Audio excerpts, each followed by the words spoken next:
On the afternoon of April 19th, 2021, Brentilda completed the most unbelievable Minecraft speedrun ever, shattering the world record in 1.16 random seed glitchless with a time of 9:36. How unbelievable, you may ask? Well, for 4 months following it, no runs even came close to beating it. It wouldn't be until August 26th when Illumina finally had a shot at the record, only to have a really unfortunate end fight and finish the run barely sub 11. Ever since then, the second fastest completion of the game has dropped down to 10:36, but that's still a full minute behind Brentilda's time. Well, on September 6th, that would have all changed if the most unfortunate possible scenario hadn't played out for one particular runner who goes by the name of Gavin G72.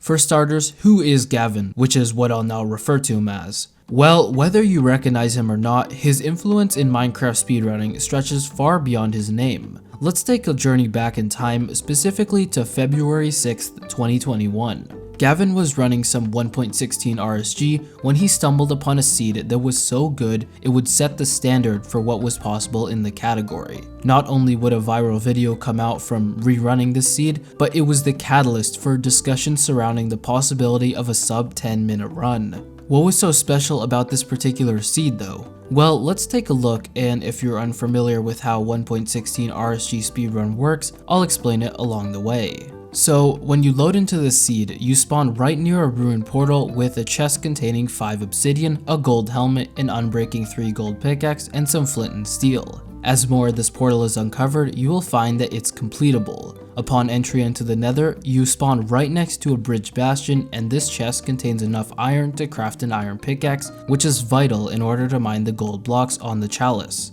Once those are mined and all the gold is traded, a nether fortress with a double blaze spawner is right behind it, and very easily accessible with the terrain. When enough blaze rods are obtained, building and exiting nether portal at the blaze spawner area will spawn you at a location in the overworld which is very close to an ocean exposed portal room.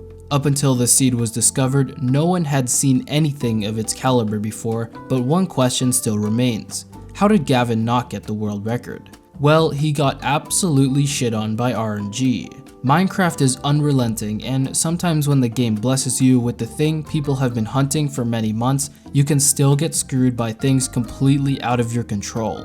Anyways, that brings me back to September 6th, because on that particular day, the game gave him a shot at redemption. Like all runs, this one started on the loading screen with the runner being completely naive as to what was about to happen. The world spawn was right next to a plains village, and after gathering some basic resources to make into tools and other early run essentials, he killed the iron golem, getting 4 iron ingots. After collecting hay bales, Gavin made his way to a nearby ruined portal, which had a chest containing a looting 2 gold sword and a god apple. Now, your eyes may have immediately went to the god apple, but it's in fact the looting 2 sword which had the ability to save him massive amounts of time. You see, when killing blazes, they have a 50% chance of dropping 1 blaze rod. When killing blazes with a looting 2 sword, he could get as many as 3 rods from 1 blaze. Being that this ruined portal contained a lava pool, he crafted a bucket and built a nether portal. At 2:45, he was in the nether, and his spawn was right on top of a nether fortress, and to add on to that, he knew for a fact that there was a bastion not too far away.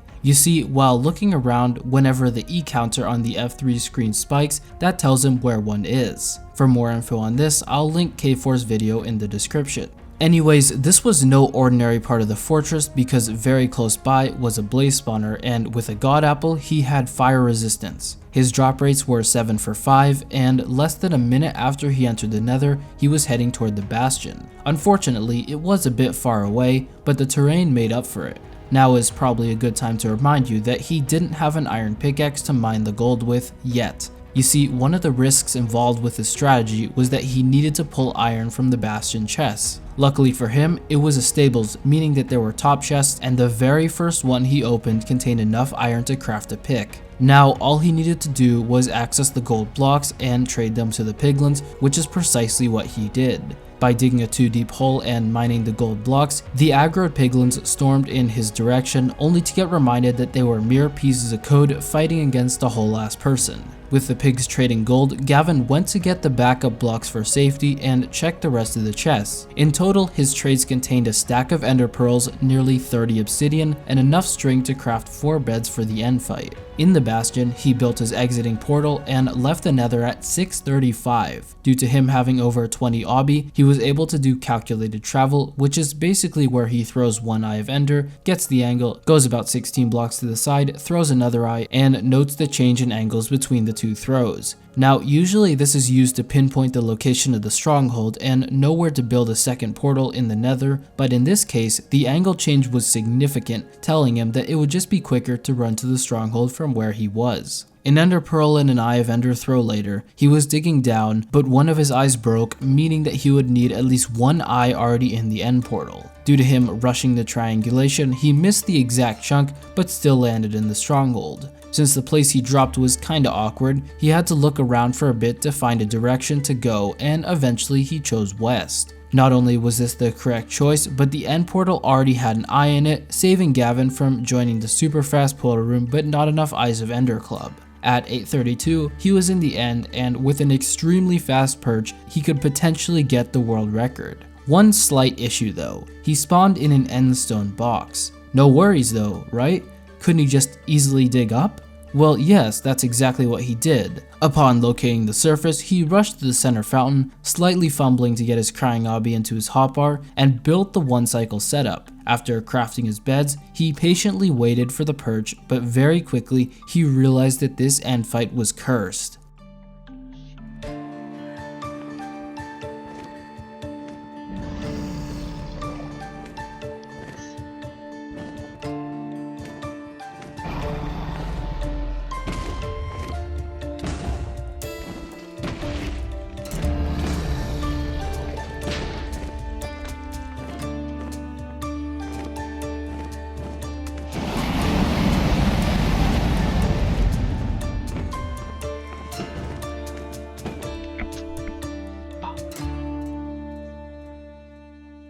So, what happened? First of all, I'm going to tell you right now that there is way more going on than what meets the eye, so let's go back to when he entered the end. The end island can generate in many different shapes and forms, but what doesn't change are the coordinates in which the player spawns. This is the reason that sometimes runners spawn a little bit off the island and others spawn in a box. In Gavin's case, he had to dig up 7 blocks, taking him 14 seconds to reach the surface from when he entered the end. In order for me to explain this next part, you need to know that from where the player spawns in the end, they will always be facing west of the bedrock fountain. Depending on which direction the player is standing in relation to the fountain, which is always at the 0,0 coordinates, the dragon will perch in different ways. Face east or west, the dragon will perch east-west. Face north or south, the dragon will perch north-south. Not all perches are made equal though, because if you stand east-west, the dragon will actually take a longer time to reach the fountain than if it were a north-south perch. For this reason, speedrunners rush to the center fountain, set up the 1-cycle for a north-south perch, and head in either of those directions. From the second Gavin entered the end, the dragon started its timer, and after 20 to 30 seconds, it had a 1 in 13 chance of perching. Due to him having to spend 14 seconds digging up, he needed to book it to the end fountain. Usually in this case, players would pearl, but he used all that he had to craft Eyes of Ender. On the way to the end fountain, when he fumbled to get the crying obby into his hotbar, he lost anywhere from half a second to a second of time, which may seem insignificant, but in quite a literal sense, every second counted. He reached the end fountain at exactly 30 seconds after entering the end, and without recognizing the possibility that the dragon could perch east-west, he set up his 1-cycle for a north-south perch. When he headed south of the fountain to craft beds, he didn't realize his mistake, and after heading even more south expecting the north-south perch, it perched east-west, forcing him to do a front-to-back 1-cycle, which dealt less damage to the dragon. Unfortunately, his 4th bed explosion was quite poor, and when he ran out of beds, the dragon's health wasn't low enough for him to finish it with an axe, essentially killing the run. When the dragon took off, he paused to see what his in-game time was, and it read 9:52, which would have made him the second person to ever get a sub 10-minute run. Now begs the question, was this end fight doomed from the start, or did he choke? Well, for starters, there are various ways to recover an east-west perch. The Camo 6 made a great demonstration of this, and by placing a few extra blocks, they were still able to kill the dragon in 4 beds. That being said, 5-bedding the dragon with a front to back 1 cycle is possible, but understandably, runners don't typically practice it because they never expect to be put in that position. On a pace as good as Gavin's, it's understandable that he would be extremely nervous, and due to nerves making people take less risks, he wouldn't want to go for the recovery setup. In turn, he messed up the 1 cycle and was unable to kill the dragon. Had he succeeded, this would have been redemption for what happened when he pulled a literal god seed back in early February. So what can be concluded from all of this? Well, for starters, I just spent 650 words breaking down Gavin's end fight in great depth, and if you made it through that, congratulations, because the technical side of Minecraft can be quite overwhelming to a casual viewer. In fact, it can also be quite confusing for me, which is why I asked Twag, an end fight connoisseur, to help me out. Go subscribe to his channel because he's a legend. Anyways, my main takeaway from this entire run is that shit happens. Minecraft speedrunning is as much a game of skill and improvisation as a game of chance, and sometimes the dice won't roll in your favor. In my opinion, this luck factor is a big reason for why watching a world record Minecraft speedrun is so thrilling. Even though the goal is to get from start to finish, the ways in which that could be done are near endless. Even though Gavin may have choked this run, if he continues playing the category, he will eventually get more good seeds and hopefully get a bit more fortunate with the end fight next time. Anyways, thank you for watching this video, make sure to subscribe if you enjoyed it, and have a great day.